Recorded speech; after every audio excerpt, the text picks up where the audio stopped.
I was diagnosed with an incurable cancer of the central nervous system called neuroblastoma stage 4. Doctor said no chance of survival, take your boy home and allow him to live the next few months with his family because there's nothing that we can do. But like everybody in this room, we all have choices, and the choices that we make each and every day can reshape and remold and redefine our future. My mum asked one question. I don't want to know what the chances are of my son dying is. I just want to know what the chances are of my son surviving is. The doctors gave me a 96% death rate. They said, go home. But my mum looked at my glass being 4% full and not 96% empty. But the next day, a doctor came in from America. He said, we're trialing a drug. It's called DTIC. Never been trialed on humans before, only on animals. We're going to trial it on 25 kids. And I truly believe that outside of love, hope is the most powerful word in the English dictionary. This instilled hope into our lives. We started this drug 9 a.m. Tuesday morning. Within 1 month, 20 out of the 25 kids had passed away. Within 90 days, 24 out of the 25 kids were dead. My mum, she would sit there and she would watch a doctor come in and zip up a body bag and wheel them out because of the same drug that she chose to put me on. I say to people all around the world that I'm one of the lucky ones.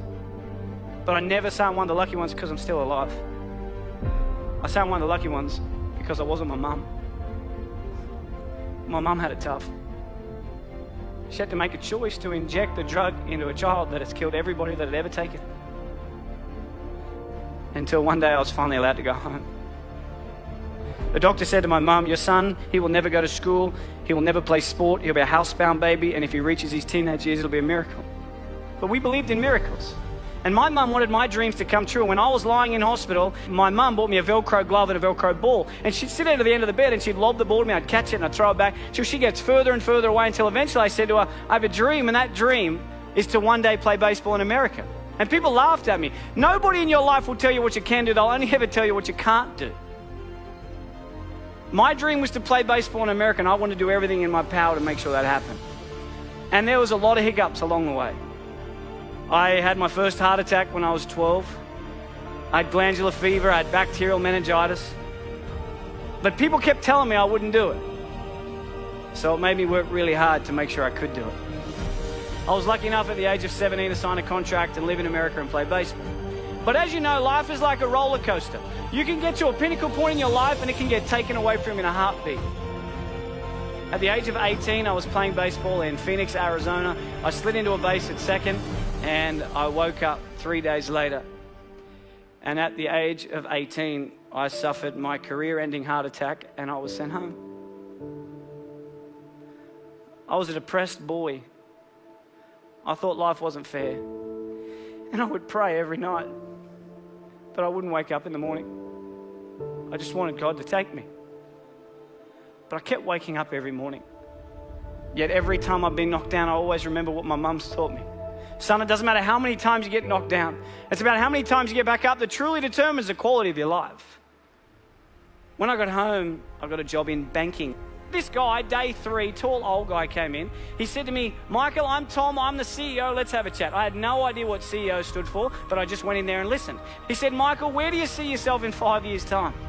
I had no idea where I was going to be in 5 years' time, but my mum, she always taught me, son, shoot for the moon, and if you miss, you'll end up in the stars. So I said to him, Tom, in 5 years' time, I'm going to take your job. He hated me. Don't ever say that to your boss, okay? They do not like you when you say that. But within 12 months, I was the youngest bank manager in Australia. Within 2 years, youngest area manager. 3 years, youngest state manager. Within the 4th year of being with this company, I was the youngest national sales development manager for one of the largest companies in the world. At the age of 23, I had 600 staff, had 120 banks around Australia and New Zealand. I made lots of money. I lived in $1 million house, had a $100,000 sports car, wore the Armani suits and the Rolex, and I reported directly to my mate Tom. But can you imagine if we look at success not about the materialistic possessions that we can take from this world, but rather what we can give back to this world that makes it a better place than what we found it?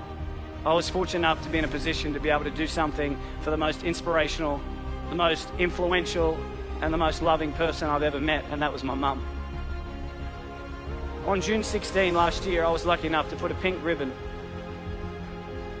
on a door to a brand new home. And I got a chance to buy my mum a brand new house. to be able to give back to someone that has sacrificed so much for me is without a doubt the greatest gift. It puts a smile on my face knowing that I've been able to help her.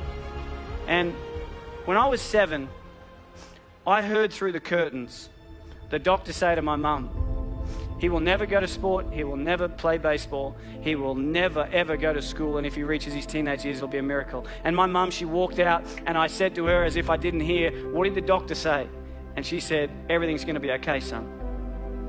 When I was 12, I had a heart attack, and the doctor said to my mum, he will never play sport again. She walked out, and I said, what did he say? And she said, everything's going to be okay, son. And earlier this year, I finally got a chance to return the favour. Unfortunately, earlier this year, the doctors found 4 tumours in my throat. I've never seen my wife cry so much in all my life. The doctor said to me, Michael, we're sorry, but tomorrow's not guaranteed. You need to slow down. But that's one thing we all have in common, because no one's guaranteed. I think that life is not about the amount of days that you live on this earth, but it's about what you fit into those days that allows you to live a remarkable life. And I remember driving home, and she called me, my mum, and she said, Mike, what'd the doctor say? And I said to her, Mum, everything's going to be okay. Every one of us, every single day, is blessed with the air that we breathe, the opportunities that we have. And I challenge you every single day to get out of bed and do something that your future self will be proud of.